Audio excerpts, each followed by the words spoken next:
Okay, number 10. So, you gotta read these very carefully, but this one's not too bad.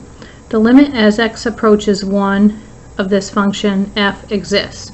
Remember that in order for the limit to exist at a point, it has to approach the same number from both the left and the right. So here's 1. The limit from the left is 1. The limit coming in from the right has the same height of 1, so therefore that's true. The limit as x approaches -2 exists. Well, here's the function. Now it does have a hole there, but remember, if I come in from the left, the height is 4. So coming in from the left, the height is 4. Coming in from the right, the height is 4. So regardless of whether there's a hole or not, since the height's the same, the limit will exist. True. F is continuous from -1 to 4 inclusive. This is true. If I take my pen, even though there's a sharp corner there, it is continuous. I can draw without lifting my pen from -1 to 4. So that would be true. F is differentiable from -1 to 4. Now that's false. It's differentiable everywhere along here and everywhere along here, but not at the sharp corner. So that's false. And E. F is differentiable from -3 to -1. So if I focus on that interval, here's -3. Here's -1. So if I just focus on this, it's definitely not differentiable because there's a hole in the graph. So that would also be false. Number 11, I'm going to do probably tomorrow because I haven't covered optimization with you, but this is kind of easy. But I'm going to do a little video on optimization tomorrow, so I'll include this one there. Let's look at number 12. Since you're going to be inundated with videos now on this thing. So the function f is continuous and differentiable from -10 to 10. So what I know is, I don't know what it looks like. All I know is that it's nice, smooth, continuous. There are no breaks, there are no holes, there's nothing weird about it. I can find the derivative over the entire domain. That's what I know. And I know that f of -4 is 3 and f of 6 is 23. So which must be true? Well, if I look at A, over the interval from -4 to 6, the function has a maximum value.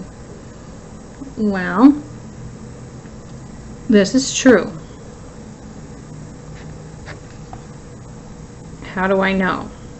Well, because if I think of just, the x and y axis, and if I think of -4 and +6 over here somewhere,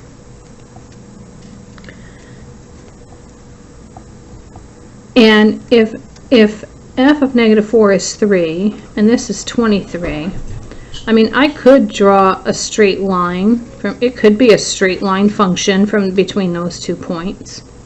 But more importantly, this is a minimum value compared to this output value, right? This is 6, 23, this is 4, 3.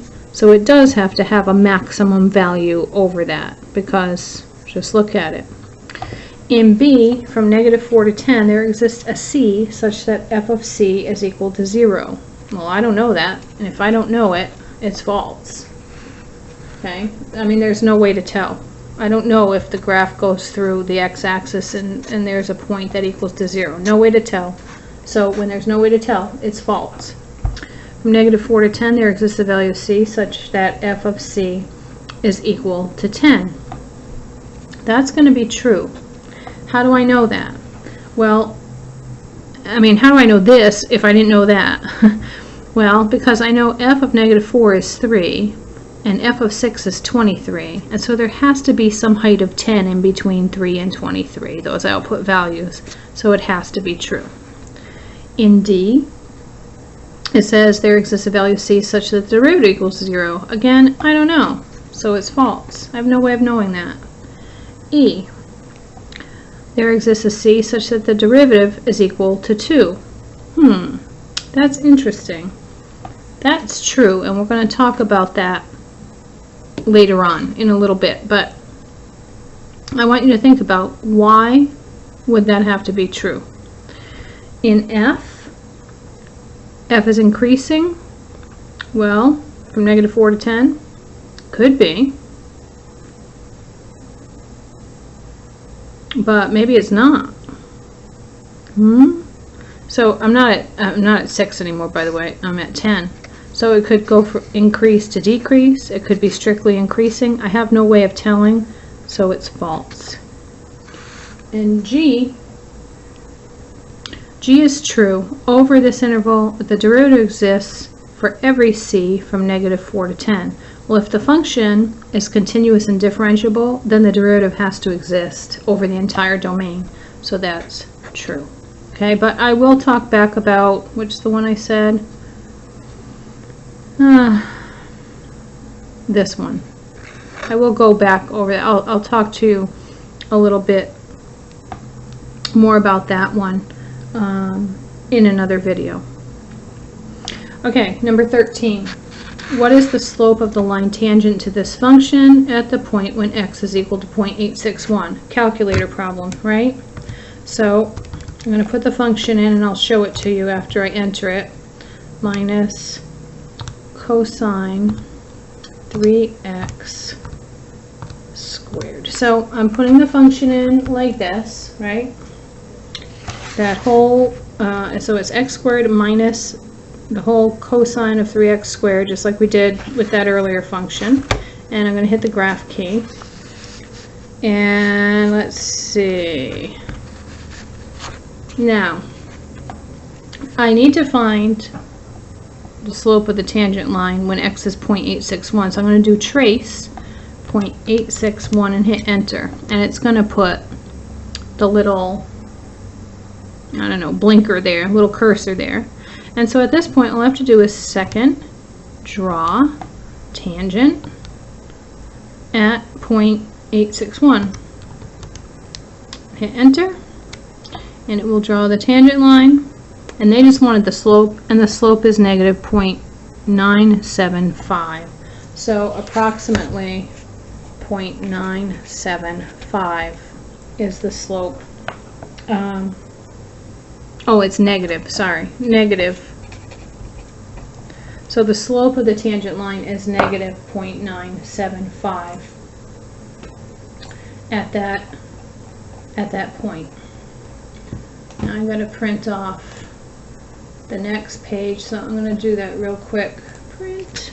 So it's going to take me a second.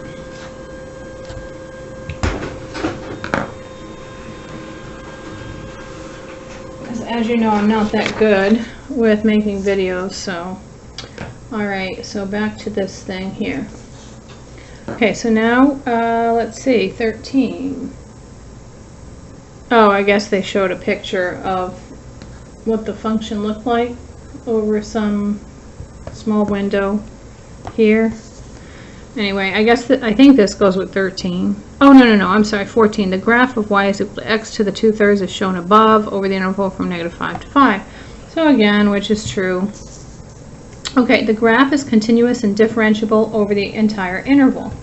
Well, you know, it's continuous for sure, but it's not differentiable at that point. So that's false. Not true. The graph is continuous. Oh, I just said that. That's true. The graph is not continuous but differential. That's nonsense.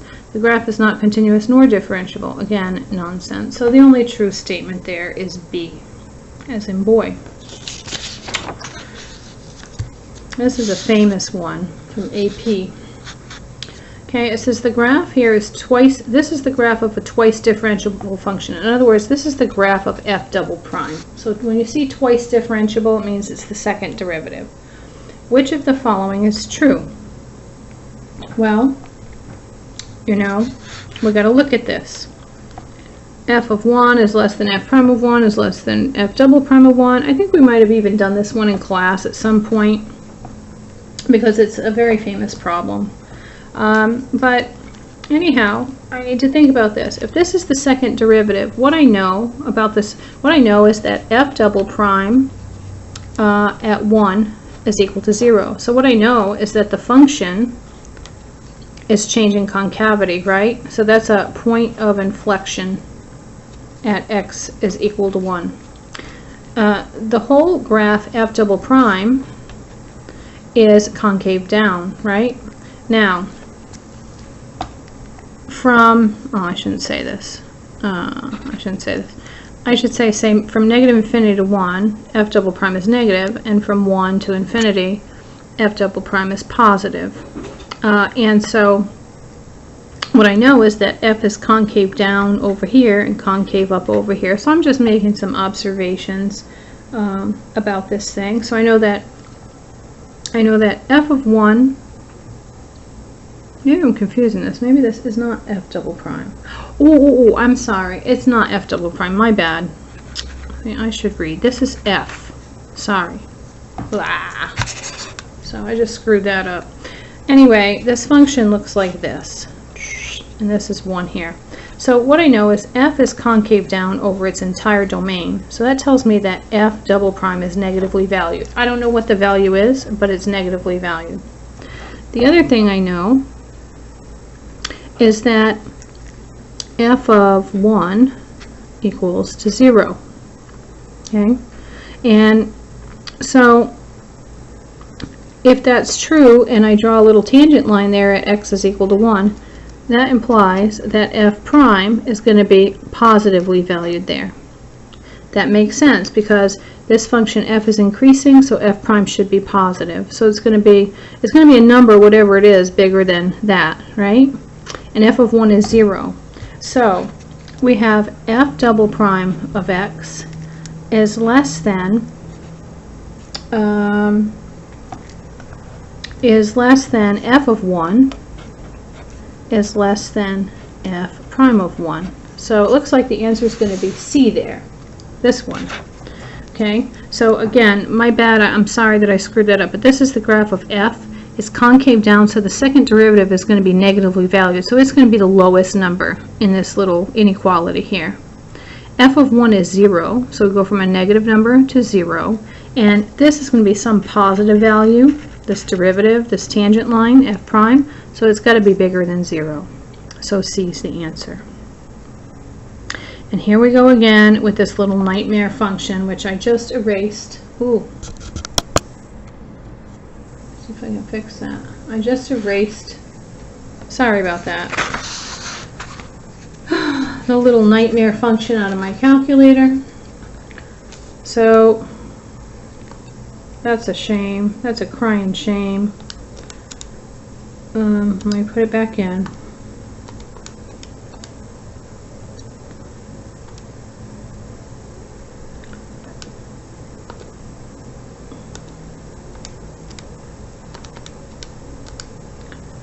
And let me graph. So I put the function back in, and the interval goes from 0 to 0.78. So I'm going to do 0 to 0.8, just a little bit bigger, and I'm going to graph it. All right, so we want to know, so this is the graph of f now, okay? So earlier they called it the graph of f prime, now they're calling it the graph of f. So this is the graph of f, and we want to know the x-coordinates for which the graph of this thing is concave up. Well, in order to do that, I need the second derivative. So I'm going to go to y2, I'm going to do math 8 and derive, right, with respect to x. Vars right arrow 1 1. I want the derivative of the function in y1 with respect to x. And then I'm going to do the same thing here, math 8, because I want two derivatives. Vars right arrow 1 2. So make sure you put, you know, so I want the, here I'm getting the derivative of the first function, here I'm getting the derivative of the function above it, and again with respect to x. And in fact, I'm going to shut off. My battery's low, and I don't know if I have a cable here. But anyway, here's the function, and here's the second derivative graphing. And it's terrible over that interval. So I want to find the x-coordinates for which the graph of f is concave up. So what I know is that f is going to be concave up when the second derivative is positive. So it's looking like over here. So I'm going to do second calc. Oops. Let me shut the. It's still thinking. Okay, so let me shut the graph of the original function off. Let me actually that wasn't the derivative, I didn't shut anything off. So let me just graph the second derivative and see how it comes out. Terrible. Okay, I'm going to do this one on another video. Oh, here it comes. It's just super slow. So like I said before, I can't see this whole graph, but I don't care. What I really care is about the positive aspects between 0 and 0.78. So I'm going to find these two zeros, and that'll give me the values of x. So let me do second calc 0, and let's see, I need a little bit to the left. I don't even know where my cursor is here. Where's my cursor?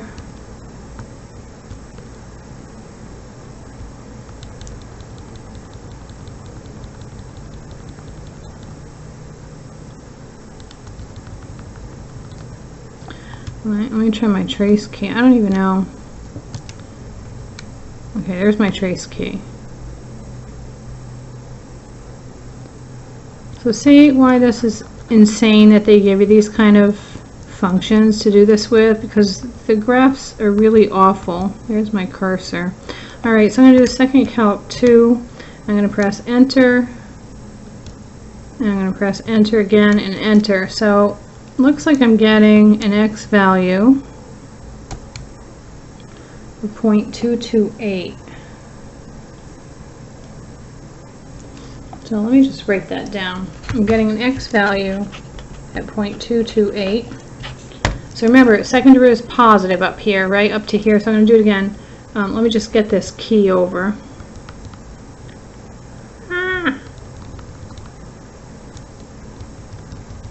Okay, second calc 0. Guess that didn't matter.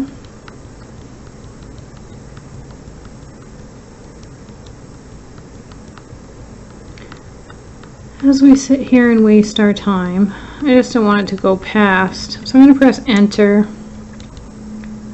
And oops, I think I just saw the cursor, and enter again and guess. Enter one more time. Come on.